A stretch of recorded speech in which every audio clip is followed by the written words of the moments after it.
भाई मौसम कितना अच्छा हो रहा है ना। हाँ छड़े, और तेरे साथ पिकनिक पे आके तो मजा ही आ गया। अच्छा भाई, क्यों ना तुम मुझे कहानी सुनाए, और वही वाली कहानी सुनाई हो जिसको सुना के तूने रिया को इम्प्रेस किया था। क्या छड़े, तू भी कौन सी पुरानी बात को लेके बैठ गया। अब मुझे तो शर्म आने लगी है।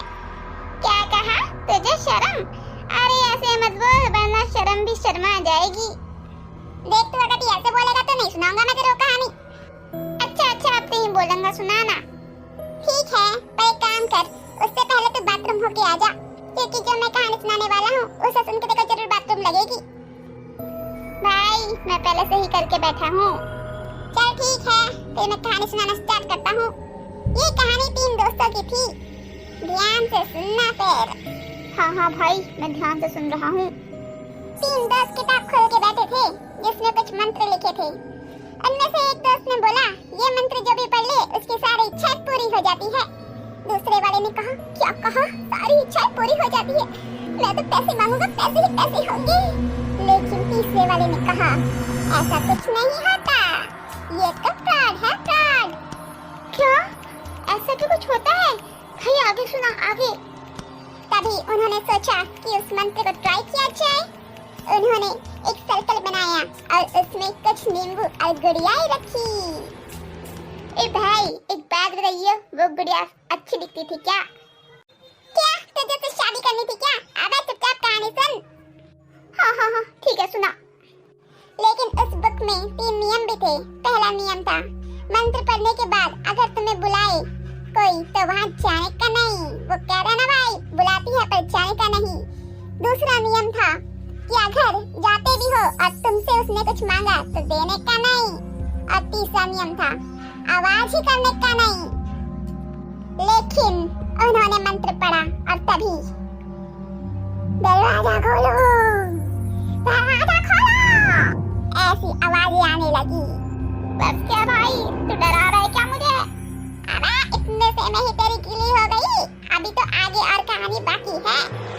अबे कद्दू समझाए क्या मुझे डर नहीं लगता, तू आगे सुना। उनमें से 2 दोस्त की तो डर के टाइट हो गई, लेकिन जो एक दोस्त था जो मानता नहीं था किसी चीज को, उसने सोचा कि आधी रात में कौन आया होगा, जरूर किसी को मदद चाहिए होगी। उसने शेखी मारी और दरवाजा खोल दिया। तभी उसने देखा एक खूबसूरत लड़की उसके घर के सामने खड़ी है। उसने कहा, तुम्हें क्या चाहिए मैडम? उस लड़की ने कहा, मुझे रसगुल्ला चाहिए। उसने कहा, इतनी बात को रसगुल्ला? लेकिन उस औरत ने कोई जवाब नहीं दिया। उसने फिर कहा, मुझे रसगुल्ला चाहिए। धीरे धीरे उसकी आवाज तेज होने लगी, मुझे रसगुल्ला चाहिए, मुझे रसगुल्ला चाहिए, मुझे रसगुल्ला चाहिए। तभी उसने अपने दोस्तों को देखा, उसके दोस्त की डर के टाइट हो गई थी। तो उसने अपने दोस्तों को कहा, भाई इसको इतनी क्या तलब लगी है रसगुल्ले की? उसके दोस्त ने कहा, भाई मुझे क्या पता।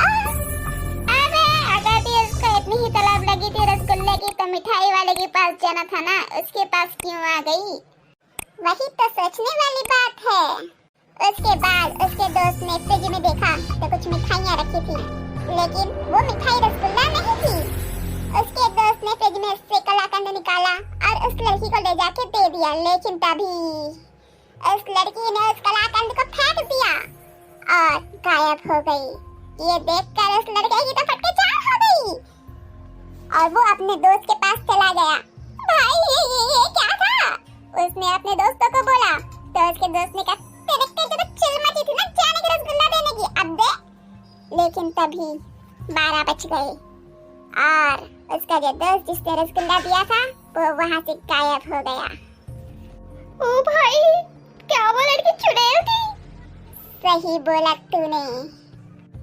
लेकिन भाई उसका रसगुल्ला खाने की क्या पड़ी थी? वो कलाकंद भी तो खा सकती थी। कलाकंद तो रसगुल्ले से ज्यादा टेस्टी होता है। अरे चमुलाल, एक आदमी गायब हो गया, तुझे अभी भी रसगुल्ले की पड़ी है? हाँ भाई, फिर आगे क्या हुआ? उस लड़के को कुछ पता चला? नहीं, इसके बाद उसका कोई खबर नहीं रही। और हाँ, वो जो किताब थी वो भी गायब हो गई।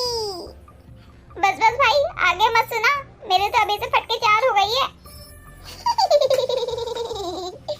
मैंने कहा था ना, अंधेरा कायम रहे। अबे तुझ में कौन सी आत्मा आ गई? अरे कुछ नहीं, मैं तो तुझे थोड़ा और डरा रहा था ताकि फीलिंग आ सके। अबे तेरी तो चोमू लाल, रुक जा बताता हूँ तेरे को। रुक रुक भागता